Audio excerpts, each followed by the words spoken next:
उदयपुर से भाजपा सांसद मन्नालाल रावत और भारत आदिवासी पार्टी के सांसद राजकुमार रोत के बीच अक्सर बयानबाजी देखने को मिलती है।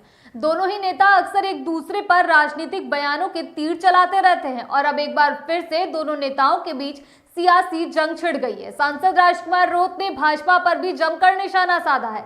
रोत ने भाजपा पर हमला बोलते हुए कहा कि बीजेपी के नेताओं का कल्चर है जोर से बोलो, झूठ बोलो और देश की भोली भाली जनता को गुमराह करो। आदिवासियों के मुद्दे को लेकर अक्सर मन्नालाल रावत बयानबाजी करते हुए नजर आते हैं, जिसके बाद अब राजकुमार रोत ने मन्नालाल रावत को सवालों के कटघरे में खड़ा कर दिया है। रोत ने सवाल करते हुए कहा कि क्या मन्नालाल की नजर में देश के आदिवासियों पर हो रहे अत्याचार के खिलाफ आवाज उठाने वाले नेता पाकिस्तानी हैं।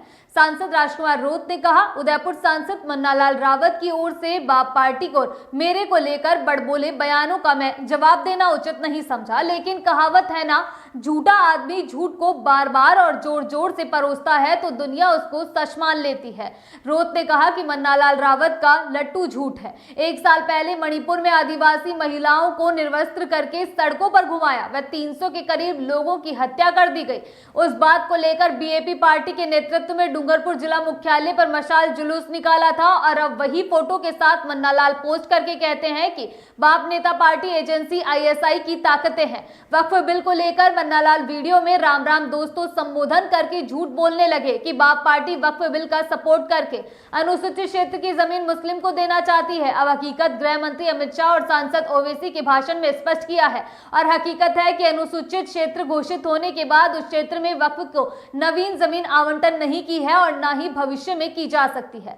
किसी एसटी व्यक्ति ने मुस्लिम धर्म अपना भी लिया तो वो वक्फ की जमीन नहीं दे सकता, ना ही वक्फ बोर्ड एसटी की जमीन ले सकता है और ना ही वो सदस्य बन सकता है। रोत ने कहा कि इस बार 9 अगस्त को विश्व आदिवासी दिवस मनाने वाले आदिवासी भाइयों को मन्नालाल रावत ने बधाई तो दूर की बात उन पर 9 अगस्तीय कहते हुए भद्दी टिप्पणी की है। आदिवासी समुदाय का व्यक्ति अगर कोई गर्व से खुद को आदिवासी कहता है तो ऐसे व्यक्ति को मन्नालाल जी संविधान विरोधी व देशद्रोही का दर्जा देते हैं। क्या ऐसी सोच आदिवासी सांसद की हो सकती है? इसलिए उनके प्रमाण पत्र पर लोगों को शक होने लग गया है। रोत ने कहा, अंग्रेजों राजा रजवाड़ों से आजादी को लेकर अलग भील प्रांत की मांग करते हुए मानगढ़ पर 1500 से अधिक शहीद हुए भील गणवीरों व गोविंद गुरु महाराज के इतिहास को मन्नालाल रावत ने पाठ्यक्रम से हटाने की मांग कर डाली है। क्या सच में एक आदिवासी सांसद आदिवासियों के महापुरुषों के इतिहास को हटाने की सोच रखता है?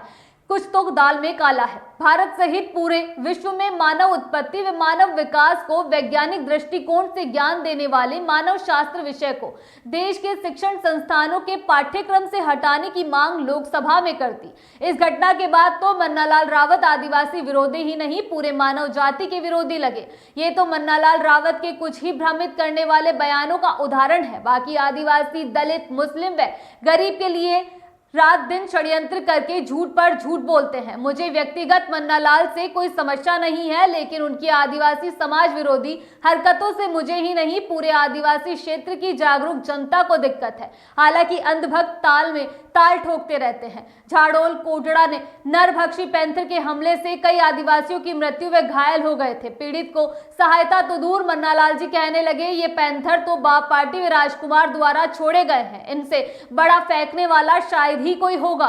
रोत ने कहा कि रिकॉर्डिंग वायरल हुई तो जिसमें सांसद मन्नालाल रावत उनके बीजेपी कार्यकर्ताओं को कह रहे हैं कि जाओ आदिवासियों के घर जला दो, उनके लठ लेकर मारो। एक आदिवासी सांसद द्वारा आदिवासी समाज के घर जलाने की बात करता है। क्या उनकी ये गंदी सोच उनके प्रमाण पत्र को शक के घेरे में डालता है कि नहीं? संविधान सभा में आदिवासी समुदाय व देश की आम जनता की मजबूती से पैरवी करने वाले जयपाल सिंह मुंडा की जन्म जयंती मनाने पर कहने लगे ये झारखंडी व ईसाई हैं और जयंती मनाने वाले लोग देश विरोधी ताकत है। क्या जयपाल सिंह मुंडा के प्रति ऐसे विचार एक एसटी सांसद के मन में आ सकते हैं? अगली बार आपसे फिर मुलाकात होगी, तब तक के लिए इजाजत, नमस्कार।